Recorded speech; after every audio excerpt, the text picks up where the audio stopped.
আল্লাহ তাবারাক ওয়া তাআলা আমাদেরকে কালাম পাক দিয়েছেন, আমাদেরকে গোটা জমিনটাকে মুসাল্লা করে দিয়েছেন,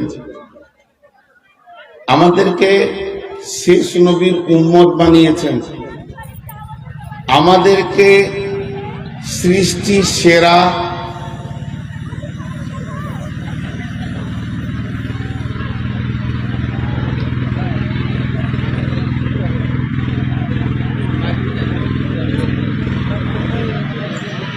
মাইকে বলে কি হবে? আমার কাছে তো মাইক আছে, আমি বলতে পারবো না। মাইকে বলে লাভটা কি হবে? ও বন্ধ করে দেবে। ভলেন্টিয়ার যারা আছো তোমরা একটু এদিকে ডিউটি করো। ভলেন্টিয়ার যারা আছেন আল্লাহর হস্তে একটু ডিউটি করে, ওর গাড়ির পাছা ঠেলে রোডে দিয়ে আসেন, দোকানগুলো একটু গুটিয়ে দেন, ওদের থালাবাটিগুলো একটু ধুয়ে দেন, খরিদ্দারগুলোকে একটু বিদায় করে দেন, যান ভলেন্টিয়ারদের কাজ দিয়ে দিলাম। ও আবার স্টার্ট করবে, এখানে বন্ধ হয়েছে। আমি এগুলো বরদাস্তি করতে পারি না, আর আমার নসিবে এগুলো করতে চাওয়ালা ঘুরছে, দেখ ডুববে, ভাবছি মৌলবি ভুলে গেছে। তো আল্লাহ তাবারাক ওয়া তাআলা আমাদেরকে কোরআন দিয়েছেন, শেষ নবীর উম্মত করেছেন, সারা পৃথিবীটাকে মুসাল্লা করেছেন এবং সৃষ্টি সেরা মাখলুক মানুষ বানিয়েছেন। মানুষের ভিতরে দামি মানুষ নবী মুহাম্মদ সাল্লাল্লাহু আলাইহি সাল্লামের উম্মত বানিয়েছেন। এক কথায় বলা যেতে পারে, উঁচু বাংলাতে যেটা বলে সর্বাঙ্গীন সুন্দর, সব দিক থেকেই আল্লাহ ভালো বানিয়েছেন। তো এই গোটা কোরআনটা আল্লাহ আমাদেরকে ওয়াকফ করেছেন, দিয়েছেন, যাতে করে আমরা মানবতার জীবনটা ঠিক মতো চালাতে পারি, যাতে করে আমরা আস্তে আস্তে সেই জান্নাতে পৌঁছাতে পারি। কিন্তু মানুষ ভুল করতে করতে করতে করতে করতে করতে, একটা উদাহরণ দি, মিশাল দি, বুঝে আসবে। তোর গ্রামের নাম কি রে? তো ভুলে গেছি। গায়ের নাম ভুলে গেছিস? মানে ওর কত বিগার নিয়েছে মাথাতে, ওর মেন্টাল রোগটা কত চাপ হয়েছে। তো তোর বাপের নামটা বল, ওটাও ভুলে গেছি। শেষকালে বলছে তোর নামটা জানিস না, ওর রাস্তা পাবে। একটা লোক পথ ভুলে, পাগলা মানুষ আপনার গ্রামে এসেছে, কাঁদছে, দেখেন মুরব্বি দাঁড়িয়ে আছে, ওকে কে জালসা করে বসাবে? ওই দাঁড়িয়ে দাঁড়িয়ে চুল পাকিয়ে দিয়েছে, কোনো জালসায় বসে নাই, এখানে বসবে কেন? এই বয়সেও যদি একটু বসার মতো মানসিকতা না থাকে তো কখন থাকবে? কাকে হেদায়েতের কথা বলবো? বাচ্চাটাকে বলবো? দাঁড়িয়ে আছে তো আছে, মনে হচ্ছে হাতের টাওয়ার দাঁড়িয়ে আছে। তো সেই লোকটা পথ ভুলে গেছে। আপনার গ্রামের লোক চাইছে ওর হাতটা ধরে ওর বাপের কাছে পৌঁছিয়ে দেবো, ওর মায়ের কাছে পৌঁছিয়ে দেবো, কিন্তু ওকে জিজ্ঞেস করছে তুই কোন জেলার? তো জানি না। কোন থানার? তো জানি না। গ্রামের নামটা বল, বলছে ভুলে গেছি। তোর বাপের নাম? বলে সেটাও ভুলে গেছি। তোর নাম? জানি না। রাস্তা পাবে? জোরে বলে, রাস্তা পাবে? একটা হলো জিকির আর একটা হলো ফিকির। এই দুটি কথা বলে আমি আয়াতে চলে যাব। একটা হলো জিকির আর একটা হলো ফিকির। জিকির মানে স্মরণ, ফিকির মানে গবেষণা। জিকির মানে স্মরণ, ফিকির মানে গবেষণা। আল ফিকিরু ফাওকা যিকির, গবেষণা হচ্ছে জিকির করার থেকেও ওপরে। কোরআন শরীফটা খুলে 1 ঘন্টা একটা লোক 2 পারা পড়ে নিল, আর ওই কোরআন শরীফটা খুলে একটা শব্দকে নিয়ে আমার শ্রদ্ধেয় ভাই মাদানী সাহেব গবেষণা করতে লাগলো 2 ঘন্টা। উনি একটা আয়াতকে 2 ঘন্টা গবেষণা করেছে। একটা আয়াত লয়, একটা শব্দ, এইখানে মিন কেন হলো, ইলা কেন হলো না? মিনটা হরফে জার, তো ইলাটাও হরফে জার, আল্লাহ ইলা দিলে না কেন, মিন দিলে কেন? এই নিয়ে গবেষণা করছে খালি, যে 2 ঘন্টা কেটে গেল। আর একটা লোক 2 ঘন্টায় 2 পারা পড়ে নিল। এখন হিসাবে দেখা যাবে ওনার থেকে সে 1000 গুণ বেশি পড়ে নিয়েছে। তারপরও যে লোকটা ফিকির করছে তার থেকে জিকির করনেওয়ালা নিচে আছে। কোরআন পড়ার কথা আল্লাহ বলেননি, কোরআন বুঝার কথা বলেছেন। জি, রাসূলুল্লাহ সাল্লাল্লাহু আলাইহি ওয়াসাল্লাম বলেছেন, মান তাআল্লামাল কুরআনা ওয়া আল্লামাহু। তালিম নেওয়া মানে ওটাকে বোঝা। তো আমরা যতগুলি লোক আছি,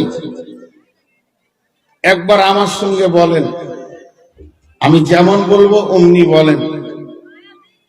আল্লাহর রাস্তায় তো লাইট বন্ধ কর। সবাই এত জ্বালাইছিস কেন তোরা? এই বারবার এরকম বলতে গেলে মানুষের মনটা কাটবে যে কোন বদমাস বক্তা এসছে। তোকে বলছি, তারপর এদিকে আর একজন জ্বালাবে। তো সবাই একবার আমার সঙ্গে বলেন, জিকিরটা বলি, সুবহানাল্লাহ, আলহামদুলিল্লাহ, ওয়ালা ইলাহা ইল্লাল্লাহু, আল্লাহু আকবার। এটা জিকির হয়ে গেল। কিন্তু ফিকিরটা করেন তো। মনে করেন আমি মাইকটা বন্ধ রাখবো 10 মিনিট, রাখবো না, বোঝানোর জন্য বলছি। সবাই চিন্তা করি, আমাকে কেউ বলবেন না, সব নিজের নিজের। আমি কে, আমি কেন, বাস, আর কিছু নাই। আমি কে, আমি কেন, ফিকির করি তো। আমি কে, আমার পরিচয় কি, আর আমি এখানে কেন, বাস, আর কিছু চাই না। ছোট্ট একটা টিপস আপনাদেরকে দিলাম। হাত দুটো ধরে বলছি, মা বোনদেরও হাত ধরে বলছি, আল্লাহর ওয়াস্তা দিয়ে বলছি, এই টিপসটা নিয়ে যান। জিকির জীবনে অনেক করেছেন, কোরআন তেলাওয়াত অনেক জীবনে করেছেন, অনেক সুবহানাল্লাহ আলহামদুলিল্লাহ বলেছেন। একবার নির্জনে একা বসে কাউকে স্মরণ না করে, পৃথিবীতে কে চোর, কে লম্পট, কে সুদারু, কে মাতাল, কে জুয়ারি, ও চিন্তা মাথা থেকে সরিয়ে দেন। যে নিজেকে নিজের চোখ দিয়ে একবার দেখেন, যে নিজে কি বলেন, নিজের নাম ধরে নিজেকে বলেন, আমি কে, তুই কে, আর তুই কেন। কটা বন্ধ করবো, কটা বন্ধ করবো? এখন একজনকে বন্ধ করলাম, ফট করে জ্বালিয়ে দেবে। মোবাইলটা এখানে রাখ। তো আমি কে, আমি কেন, আমাকে যদি একবার কসম করতে বলেন তা আমি 100 বার কসম করে বলবো, আপনি একটা রাস্তা পেয়ে যাবেন। আমি একটু ছোট কথা বলিনি, একটা মিসাল দিই। এখানে আপনার ভুট্টার ভুঁই আছে, 10টা লোককে পাঠিয়েছেন ভুঁইটাকে নিরান করতে। তারা মাঠে গিয়ে বিড়ি খেয়েছে। ওদের খবরই নাই যে আমি কি কাজে এসেছি। মালিক পাঠিয়েছে, তাদেরকে মালিক খাওয়াচ্ছে, বেতন দেবে, ওরা আলে বসে বিড়ি খেছে আর গল্প করছে। ও জানে না আমি কে। আমি কে, এটার উত্তর হবে আমি লিবার। আমি হাজি সাহেবের লিবার। আমি কেন এই মাঠে এসেছি? চায়ের দোকানে থাকতে পারতাম, আমি থাকতে পারতাম ডালকলায়, আমি থাকতে পারতাম কিষানগঞ্জে, চাকুলিয়াতে, কানকিতে, তো আমি মাঠে কেন? তো কেন? নিরান দিতে এসেছি। আমি হাজি সাহেবের লিবার, নিরান দিতে এসেছি, তাহলে আমার কাজটা আমাকে করতে হবে। তো এই পৃথিবীতে যে আমরা এসেছি, চাঁদে নয়, অন্য গ্রহে নয়, তো এখানে আমি এসেছি না আমাকে কেউ পাঠিয়েছে? আমি এসেছি না আমাকে কেউ পাঠিয়েছে? আমি আপনাদেরকে খালি গবেষণামূলক কথা বলতে চাইছি, এবং আজকের কথা অনেক দামি কথা হবে, কোরআন থেকে বলবো। খালি নিজেকে জিজ্ঞেস কর, এ হতভাগা, তুই এসেছিস না তোকে কেউ পাঠিয়েছে? আমি যদি নিজে নিজে এখানে এসেছি তাহলে আমি স্বাধীন। এখানকার কমিটি আমাকে এনেছে, আমাকে স্টেজ দিয়েছেন, আমাকে মাইক দিয়েছেন, আমাকে বক্তব্য রাখতে হবে। আমি আসিনি, আমাকে আনা হয়েছে। কিন্তু আজকের জালসাতে যদি আমি এমনি এমনি চলে আসতাম, কমিটি ডাকেনি, দাওয়াত দেয়নি, বক্তা লয়, এইদিকে কোথাও যাচ্ছিলাম, ওই জালসা হচ্ছে রে, চল চলে যাই, আমি এমনি এমনি যদি চলে আসতাম, তাহলে আমি স্বাধীন ছিলাম। আমি বকতেও পারি, আমি নাও বকতে পারি, আমি তোদের খেতেও পারি, আমি নাও খেতে পারি। আমার থাকতে মন যাবে থাকবো, না মন যাবে চলে যাব। আজকে মাগরিবের পর ভুলকির মোড়ে চা খাচ্ছি, পাশে একটা জালসা হচ্ছে, যে জালসাটা আব্দুল্লাহ করে আসলো, ওই জালসাটাকে আমি তাওয়াক্কা করলাম না। কমিটি দেখছে আমাকে যে বক্তা রয়েছে, আমি যাব না, আমি তোদের লয়, তোরা ডাকিস নি, আমার দায়িত্ব নাই। কিন্তু এইখানে ওটা বলা যাবে? এইখানে ওটা বলা যাবে? তো এইখানে যদি ওটা বলা না যায়, তাহলে পৃথিবীতে আমরা এসেছি না আমাদেরকে এনেছেন? আল্লাহ বলছেন কোরআনে, আম খুলিকু মিন গায়রি শাইইন আম হুমুল খালিকুন, আম খুলিকু মিন গায়রি শাইইন আম হুমুল খালিকুন। হে আমার গোলামের দল, তোমাদের মাথাটা, মগজটাকে, দিমাগটাকে একটু কাজে লাগাও, বেশি লাগাতে হবে না। লোকের দিকে আঙুল তুলিও না, তুমি নিজের বুকে নিজের আঙুলটা লাগাও। আর মনকে বলো, মনে রে, তুই কি নিজে নিজে পৃথিবীতে হয়ে গেছিলি? যদি তুই নিজে নিজে হয়েছিস, তাহলে পৃথিবীর মাটিতে তুই স্বাধীন আছিস। নামাজ পড়তেও পারিস নাও পারিস, রোজা রাখতেও পারিস না পারিস, মন যাবে লুটেরা হয়ে যা, চুরি কর, লম্পটি কর, ডাকাতি কর। এসেছিস একা, তুই নিজে স্বাধীন ভাবে এসেছিস। যেদিন যাবি সেদিনও তুই স্বাধীন। তুই খাবি কি তুই নিজে বুঝবি। আর যদি তোর মন বলে, মনে রে,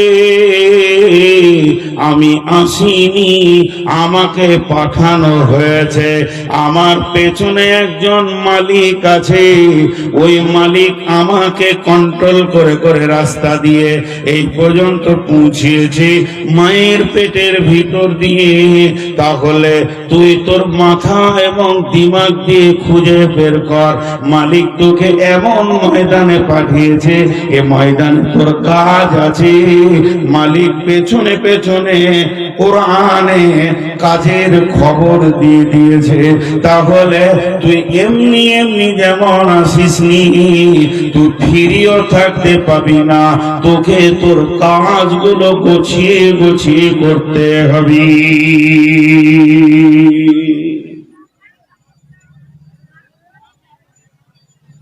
আমি আপনাদের মাথায় আজকে যারা মুরব্বী, পা গুলো ধরে বলছি উঠিয়েন না, এত দামি কথা বলবো আজকে, কোরআনের কথাগুলো। খালি একবার ভাববেন, 10টা মিনিট ভাবেন, আমি নিজে বলবো যে পালান, আমিও ছেড়ে দিই। 10টা মিনিট ভাবেন।